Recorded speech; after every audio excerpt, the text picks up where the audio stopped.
The United States Marine Corps presents America's Newsreel album, starring Dennis James and featuring some of the most exciting events and personalities ever captured on newsreel film.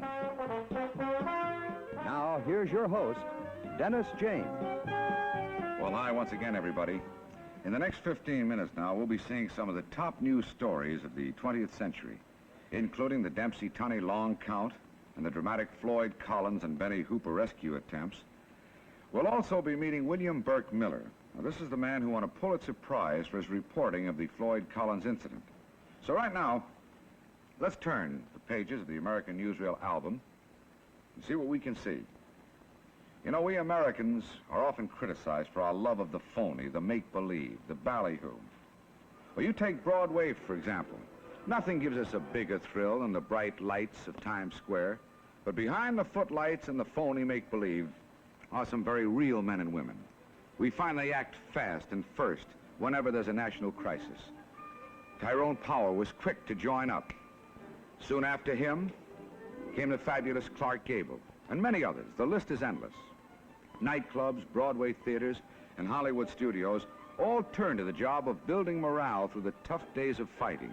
From the greatest actress to the girls in the chorus, they all pitched in to entertain the boys. Stage Door Canteens were set up, staffed by million-dollar hostesses and waitresses. Those who danced and laughed with our servicemen included top movie queens. Olivia de Havilland, Marlene Dietrich, favorite of many of the boys, danced thousands of miles on those beautiful legs of hers. Hollywood's beautiful child star, now grown up, Deanna Durbin, comforted thousands of boys headed overseas. And Linda Darnell was as pretty as a reminder of home as you'd ever want to see. John Garfield, like others whose war jobs were destined to be out of uniform, donated his talent and energy. So did comedians like Bob Benchley and Charlie Butterworth, always ready to do a little off-the-cuff clowning for the boys. Variety printed headlines as to who was entertaining what troops in what theater, where. USO units followed our boys everywhere. Joey Brown did all his greatest routines for the troops, and as usual, his baseball bit just had them rolling in the eyes. It was certainly a classic for every single GI, those who loved to play and those who couldn't play. Martha Raye, in hundreds of trips to camps here and overseas, not only sang her comedy songs, but lined up with the boys for chow, brought them news from home and family. Showman Al Jolson gave the last ounce of his genius to the war effort.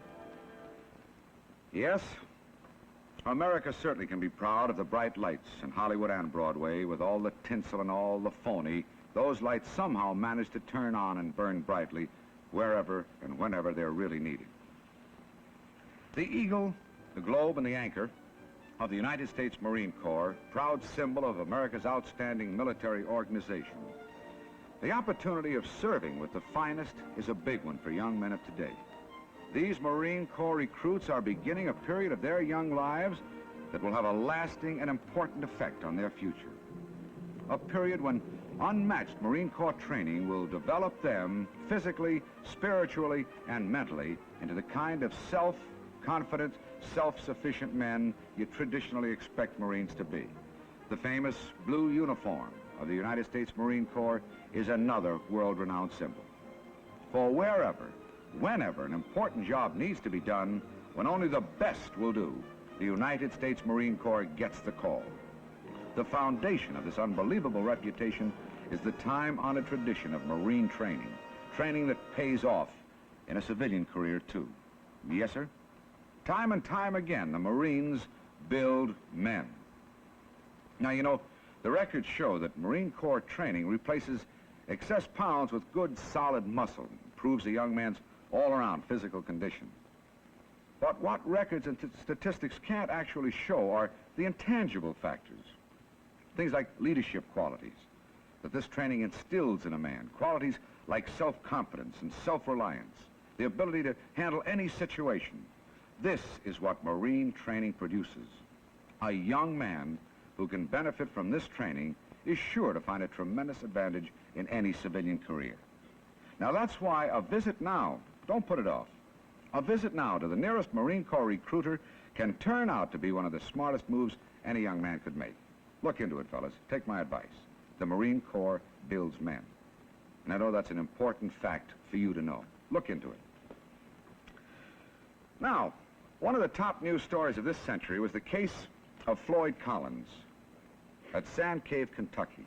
It won, as I said earlier, the Pulitzer Prize for its reporter, William Burke Miller, then on the staff of the Louisville Courier-Journal.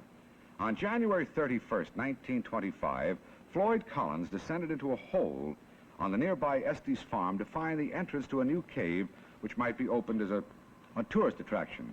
The Estes farm was about 100 miles from Louisville. Now, the big headlines hit newspapers from coast to coast. In trying to secure a foothold while negotiating a turn in the wrong narrow shaft, Collins dislodged a 50-pound sandstone boulder that pinned him down. Rescue squads were rushed to the scene of the cave, and they studied charts of the cave. The soft sandy soil and the treacherous sandstone, which was constantly shifting, presented a tremendous problem. Actually, it finally defeated all rescue attempts. The name of Floyd Collins will live in history's headlines alongside the many nameless men and women who worked these long days and nights without success to save him. Those who couldn't help, well, they prayed. I said earlier, we have here in our studio the Pulitzer Prize reporter, now network executive at the National Broadcasting Company, who personally made 6 attempts to save Floyd Collins' life. It's a pleasure to have him here on America's Newsreel album. A first-hand account of a headline. We'll get it from William Burke Miller. Let's meet him. Burke, why don't we stand up here, and I see you have a diagram already drawn. Maybe you can explain this thing kind of from beginning to end, would you? Well, Collins was trapped on his return to the surface from an 80-foot climb, which he believed to be a large cave. Reaching this point, he came up by a rope. He put his left foot in a crevice to get a purchase. Then with his right foot, he was trying to push himself around this rather sharp elbow turn, and in doing so dislodged this rock, which landed on the left foot in the crevice. Thereafter, because of his weakness and all, he began to slump further down, forming a cork in the bottle, as it were, so that anyone reaching him could not push past his body to get to this rock. Now, Burke, actually he was conscious all this time, was he not? Semi-conscious and in a comatose state, depending on how much food he had or didn't get. Now, how close did you get to him, Burke? I was able to work myself down to this point, under this ledge, put my right foot down over his shoulder, bring my head down under here, lift his own head, put my knee there, and then rest his head on my left knee while I fed him and talked to him. Now, how many attempts did you make to get down there and talk to him? I made 6 times to him. Each time I went down after the first one, which was an interview, I carried or I sent down some kind of an effort to get him out. A harness, jacks, crowbars, and things of that sort. It must have been frustrating to be that close and yet so helpless. It was from the beginning. It was frustrating for all these people who later worked in this shaft also. Well, Burke, thank you very much for bringing us a first-hand account of this. It was a very interesting story, and as I say, it'll live in the headlines forever. Thank you. Now, actually, Mr. Miller just gave us the inside story of an incident that ended in disaster. Now let's take a look at one that had a happier ending. 32 years ago, after the Floyd Collins story, in May 1957, a similar tragedy occurred on Long Island. A 7-year-old boy named Benny Hooper accidentally fell into a dry well between 9 and 10 o'clock one spring night and wrung the hearts of all America. But unfortunately, or I should say fortunately, this time the hole was man-made, and rescue workers were able to send down a metal tube to strengthen the sides and guard against possible cave-in from this hole. Men and machines were able, in this case, to remove the loosened dirt. Now, they had to race against time because a microphone had revealed that Benny had developed pneumonia in the right side of his chest. The question was, could they get there in time? The most they could do was wait and pray. Benny's priest came to the scene to bless the rescue attempt.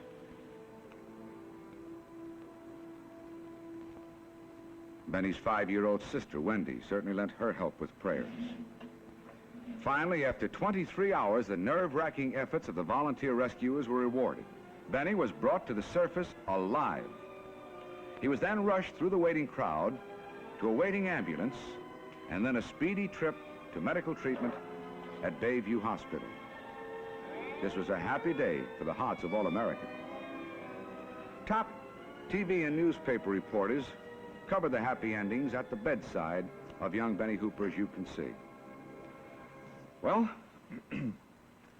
another test of man's courage and endurance, big league professional boxing, and the #1 boxing story of the century and the only $2 million gate in the history of boxing was the Dempsey-Tunney fight for the heavyweight championship of the world. This bout aroused one of the greatest controversies in boxing, the disputed long count. Now, Jack Dempsey there in the black trunks, Tunney in the white, and the long count, which you'll see right now, was brought about by the fact that Dempsey did not go to a neutral corner after he knocked Tunney down. Watch him. The official count has not begun yet. The referee waited to begin the crucial count. There it goes now. You can actually keep time with this beat yourself. You noticed how many seconds passed from the time that Tunney had fallen, and now this added 9 seconds. Some people feel that Tunney could have gotten up at this point. Look at his face and judge for yourself.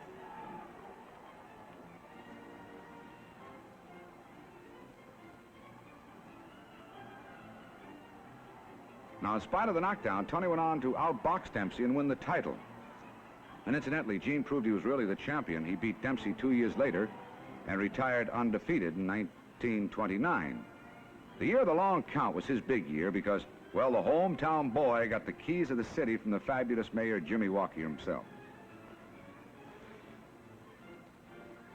There, too, some very interesting footage.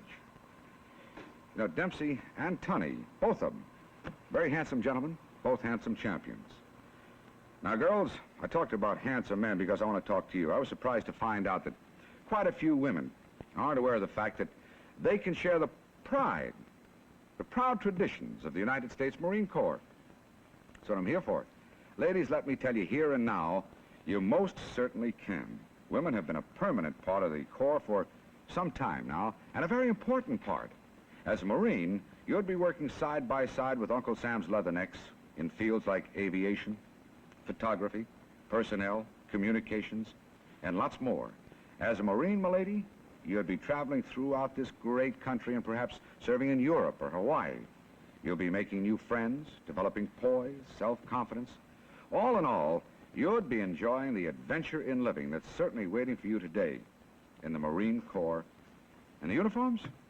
Well, my wife assures me that they are absolutely chic. They were designed by world-famous Maine Boucher. My wife taught me to pronounce that maybe incorrectly, but she taught me. Now, here's something I need no help with. My advice to you, ladies, between 18 and 31, see your Marine Corps recruiter for details. Do it soon. Okay? Okay. Well, I see that just about winds it up again for today. We hope that you'll be on hand next time. We'll bring you more stories from America's Newsreel album. And this is Dennis James reminding you the United States Marine Corps, remember, builds men. Look into it. America's Newsreel album, starring Dennis James, has been a presentation of the United States Marine Corps. The time for this program has been donated by this station as a public service to acquaint you with the opportunities awaiting today's young men and women in the United States Marine Corps.